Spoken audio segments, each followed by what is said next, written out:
கிறிஸ்துவுக்குள் அன்பான கர்த்தருடைய பிள்ளைகளே, இயேசுவின் நாமத்தில் உங்களுக்கு அன்பின் வாழ்த்துக்களை தெரிவிக்கிறேன். இந்த நாளிலே நாம் தேவனுக்கு துதி சோத்திரங்களை ஏறெடுத்து அவரை நாம் எல்லாரும் சேர்ந்து ஒரு மனமாக உயர்த்துவோம்.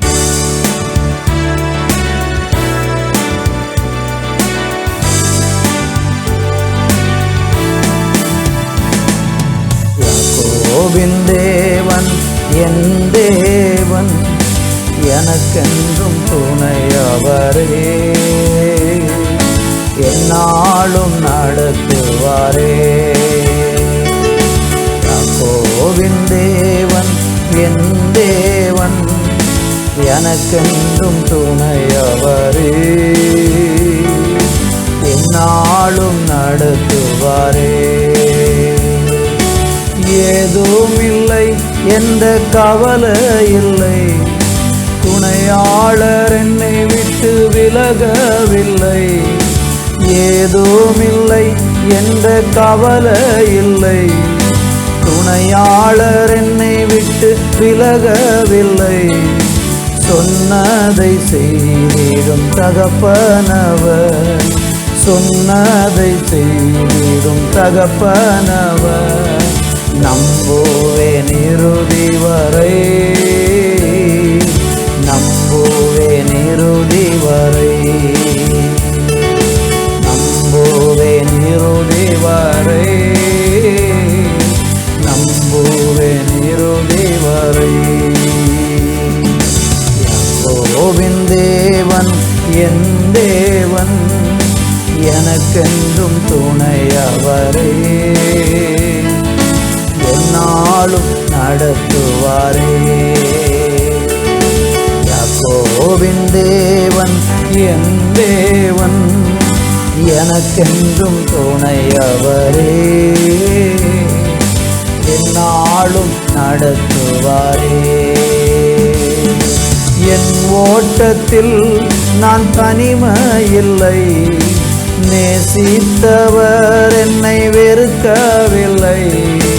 என் ஓட்டத்தில் நான் தனிமையில்லை, நேசித்தவர் என்னை வெறுக்கவில்லை. தகப்பன் வீட்டில் கொண்டு சேர்த்திடுவார், தகப்பன் வீட்டில் கொண்டு சேர்த்திடுவார். நம்புவேன் இறுதி வரை, நம்புவேன் இறுதி வரை, நம்புவேன் இறுதி வரை, நம்புவேன் இறுதி வரை. யாக்கோபின் தேவன் என் தேவன், எனக்கென்றும் துணையவரே, என்னாலும் நடத்துவாரே. என் ஓட்டத்தில் நான் தனிமையில்லை, துணையாளர் என்னை விட்டு விலகவில்லை. என் ஓட்டத்தில் நான் தனிமையில்லை, நேசித்தவர் என்னை வெறுக்கவில்லை. தகப்பன் வீட்டில் கொண்டு சேர்த்திடுவார். நம்புவேன் இறுதி வரை, நம்புவேன் இறுதி வரை, நம்புவேன் இறுதி வரை, நம்புவேன் இறுதி வரை. கடைசி வரையிலும் அவர் மேல் நம்பிக்கையாயிருந்தார். வேதம் சொல்லுகிறது, முடிவு பரியந்தம் நிலைத்திருப்பவனே ரட்சிக்கப்படுவான். இந்த நாட்களையும் கூட எத்தனை நெருக்கங்களும் கஷ்டங்களும் இந்த உலகத்தில் வந்தாலும் இயேசு கிறிஸ்துவின் கரத்தை பிடித்து கொண்டு கடைசி வரையிலும் பயணிக்கும்படியாக தேவன் நம்மளை அழைத்திருக்கிறார். எனவே உங்களுடைய அழைப்பை மறந்து போகாமல் அவரை தொடர்ந்து பின்பற்றுவோம். நம்மளை தூக்கி எடுத்து பாதுகாப்பார். ஆமேன், ஆமேன். அன்பு தேவ பிள்ளைகளே, இந்த நாளிலேயும் கூட நம்ம வாசிக்கும்படியாக ஏசாயா தீர்க்கதரிசன புஸ்தகத்திலே 33ஆம் அதிகாரம் 22வது வசனத்தை இன்றைக்கு நம்ம வாசித்து இன்றைக்கு நம்ம தியானிக்க போகிறோம். கர்த்தர் நம்முடைய நியாயாதிபதி, கர்த்தர் நம்முடைய நியாய பிரமாணிகர், கர்த்தர் நம்முடைய ராஜா, அவர் நம்மை ரட்சிப்பார். அன்பு தேவ பிள்ளைகளே, சொல்லப்பட்ட இந்த வேத வசனத்தை கவனியுங்கள். கர்த்தர் நம்முடைய நியாயாதிபதி, கர்த்தர் நம்முடைய நியாய பிரமாணிகர், கர்த்தர் நம்முடைய ராஜா. அவர் நம்மளை என்ன செய்வாராம்? நம்மளை ரட்சிப்பாராம். என் அன்பு தேவ பிள்ளைகளே, கர்த்தரை நீங்கள் உங்களுடைய சொந்த தெய்வமாக ஏற்றுக்கொண்டு அவரை நீங்கள் பின்பற்ற தீர்மானித்தால் கர்த்தர் உங்களுக்கு எப்படியெல்லாம் இருப்பார் என்றால், ஒன்று, அவர் நியாயாதிபதியாக இருப்பார். இந்த உலகத்திலே நமக்கு அநேக நேரங்களில் நியாயமே கிடைப்பதில்லை. எங்கே போனாலும் லஞ்சம், எங்கே போனாலும் ஊழல், எங்கே பார்த்தாலும் மனிதர்களிடத்தில் இரக்க குணம் இல்லை, எங்கே பார்த்தாலும் நீதி நியாயத்தை நீங்கள் பார்க்கவே முடியாது. இன்றைக்கி நீதியை தேடி மக்கள் ஓடிக்கொண்டே இருக்கிறாங்க.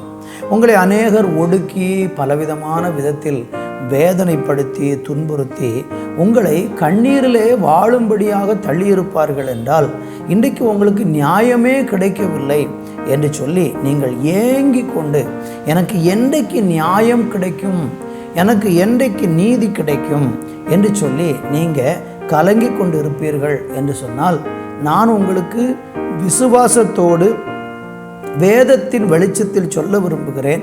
நீங்கள் கர்த்தரை உங்களுடைய தெய்வமாக ஏற்றுக்கொண்டால் அந்த தேவன் உங்களுக்கு கட்டாயம் நீதி செய்வார், நியாயம் செய்வார். கர்த்தருக்கு மகிமை உண்டாகட்டும். அநேகர் உங்களை துரத்தலாம், அநேகர் உங்களை ஏமாற்றி இருக்கலாம். சில பொல்லாத மனிதர்கள் உங்களுக்கு வரவேண்டிய நன்மைகளை தடுத்து வைத்திருக்கலாம். உங்களுடைய நன்மைகளை சிலர் அபகரித்து கொண்டு போயிருக்கலாம். ஆனால் நீங்கள் போராடி பார்த்தீங்க, உங்களால் முடியலை, எதிர்கொள்ள முடியலை, மேற்கொள்ள முடியலை. அவங்க ஆள் பலத்தோடும் பணபலத்தோடும் அதிகார பலத்தை பயன்படுத்தி உங்களை ஒடுக்குனது நிமித்தம் நீங்கள் நியாயமே உலகத்தில் இல்லை.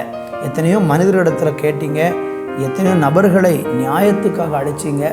யாரும் உங்களுடைய நியாயத்தை புரிந்து கொள்ளாமல் நீங்கள் தோல்வியுற்ற ஒரு நிலையில் இன்றைக்கு இருப்பீர்கள் என்றால், உங்கள் தோல்வியிலிருந்து உங்களுக்கு ஒரு வெற்றியை தந்து உங்களுக்கு நியாயம் செய்ய ஒருவர் இருக்கிறார். அவர்தான் ஆண்டவராகிய இயேசு கிறிஸ்து. இன்றைக்கு அவர் உங்களுக்கு நியாயம் செய்வார். ரெண்டாவது, அவர் கர்த்தர் நம்முடைய நியாய பிரமாணிகர் என்று சொல்லப்பட்டிருக்கிறார். அவர் நம்முடைய வாழ்க்கையிலே நியாய பிரமாணிகராக இருந்து எல்லா காரியங்களிலும் அழகாக அவருடைய பிரமாணத்தின்படி நமக்கு செய்து முடிப்பார். அடுத்து என்ன சொல்லப்பட்டிருக்கிறது? கர்த்தர் நம்முடைய ராஜா. கர்த்தர் நம்முடைய ராஜா. ஆண்டவர் நமக்கு ராஜாவாக இருப்பார் என்றால் நமக்கு ஒன்றுமே குறைவே வராது. காரணம், அவர் சாதாரண ராஜாவல்ல, அவர் ராஜாதி ராஜா என்று வேதம் சொல்லுகிறது. அவருடைய ராஜ்யம் என்பது இந்த உலகத்திலே ஸ்தாபிக்கப்பட்டு கொண்டே வருகிறது. இந்த உலகத்தில் தேவனுடைய ராஜ்யம் இந்த நாட்களிலே அதிகாரமாக இந்த நாட்களில் ஸ்தாபிக்கப்பட்டு வருகிறது. ஆண்டவரை ஏற்றுக்கொண்டு ஆண்டவருடைய பிள்ளையாக யாரெல்லாம் மாறுகிறார்களோ அவர்கள் எல்லாரும் தேவனுடைய ராஜ்யத்துக்கு உட்பட்டவர்களாக இருப்பார்கள். அவர்களை தேவன் ஆளுகை செய்வார். தேவன் அவர்களுடைய தேவைகளை சந்திப்பார். தேவன் அவர்களுக்கு துணை நிற்பார். அந்த தேவனுடைய ராஜ்யத்தின் ஆளுகை அவர்களுக்குள் இருக்கும். அவர்களுக்கு ஒன்று குறைவு வராது. ஆமேன். கர்த்தருக்கு ஸ்தோத்திரம். இந்த நாட்களிலே கர்த்தரை நீங்கள் நம்முடைய தேவன் என்று நீங்கள் ஏற்றுக்கொள்ள முன் வருவீர்கள் என்றால் அவர் உங்களுக்கு ராஜாவாக இருந்து உங்களை ஆளுகை செஞ்சு உங்களுக்கு தேவையான எல்லாவற்றையும் தருவார். அடுத்து என்ன சொல்லப்பட்டிருக்கு? அவர் நம்மை ரட்சிப்பார் என்று சொல்லப்பட்டிருக்கிறது. அவர் ரட்சிக்கிற தேவன். நீதி நியாயம் செய்து அவர் ராஜாவாக இருந்து நம்மளை ரட்சிக்கிற தேவனாக இருக்கிறார். ஒருவேளை பலவிதமான அழிவின் பாதையிலே அல்லது வேதனை பாதையிலே அல்லது நீங்கள் மீட்கப்பட்டு வரவே முடியாது, எழும்பி வர முடியாது என்ற நிலையில் இருக்கிறீங்களா? உங்களை கர்த்தர் ரட்சிப்பார். ரட்சிப்பார். எவ்வளோ பிரச்சனை இருந்தாலும் உங்களை ரட்சிப்பார். வியாதியிலிருந்து தூக்கி எடுப்பார். என்ன சூழ்நிலையில் நீங்கள் இருந்தாலும் அதிலிருந்தெல்லாம் உங்களை ரட்சிக்க அவர் வல்லவராக இருக்கிறார். பாவத்திலிருந்து உங்களை ரட்சிப்பார். பாவத்திலிருந்து உங்களை ரட்சிப்பார். விட முடியாத குடிப்பழக்கம், விட முடியாத அசுத்தமான செயல்கள், அதிலிருந்தெல்லாம் நீங்கள் விடுதலை பெற விரும்புகிறீங்க. நீங்கள் அதை வெறுக்கிறீங்க, ஆனால் வெளியே வர முடியலை. முயற்சி பண்ணி பார்த்துட்டீங்க, எத்தனையெல்லாமோ முயற்சிகளை மேற்கொண்டீங்க, எந்த முயற்சியும் பலிக்கலை. மறுபடியும் அந்த பாவத்திலே வாழ்ந்து கொண்டு இருக்கிறீங்களா? இன்றைக்கு இயேசு வண்டைக்கு வந்தால் அவர் நம்மை ரட்சிக்கிறவராக இருக்கிறார். கர்த்தருக்கு மகிமை. அந்த இயேசு உங்கள் வாழ்க்கையில் இப்பொழுது அற்புதம் செய்ய விரும்புகிறேன். நீங்கள் விசுவாசிக்கிறீங்கன்னா என் கூட சேர்ந்து ஜெபம் பண்ணுங்க. நல்ல பிதாவே, இந்த அன்பு பிள்ளைகளுக்கு ஜெபிக்கிறேன். நீர் ஆண்டவரே நியாயாதிபதியாக, நியாய பிரமாணிகராக, ராஜாவாக இருந்து உங்கள் பிள்ளைகளை ரட்சிக்கும்படியாக நான் ஜெபிக்கிறேன். கர்த்தர் அப்படி செய்யும். யாரெல்லாம் விசுவாசிக்கிறார்களோ அவர்கள் உம்முடைய ரட்சிப்பை சுதந்திரித்துக் கொள்ள கிருபை செய்யும். இயேசுவின் நாமத்தில் பிதாவே, ஆமேன், ஆமேன்.